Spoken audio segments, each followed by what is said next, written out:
Hi, welcome to DeckMax. You're now looking at possibly one of the great choices you've got for decking.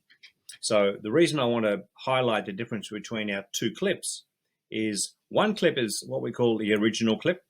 The other is called a pro clip.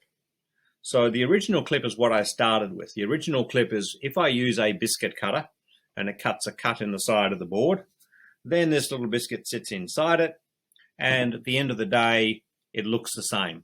It's just a different journey.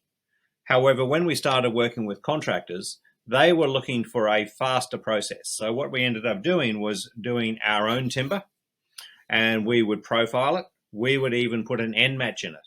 So the pro system is board, clip, screw, end matching, the whole package.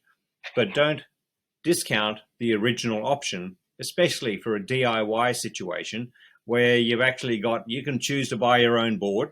We would give you some guidelines, how to do it. There's fantastic tutorial videos on the site. Just have a look. But look at these two videos above, and you'll see that there's a chalkboard story trying to explain the two. Any questions, just give me a call, go to the online chat facility, or just send an email to us at info@deckmax.com.au. Hope to talk to you then, and just be sure you're clear about what choice you're making, because all the products are here below. Thank you very much, and talk to you soon.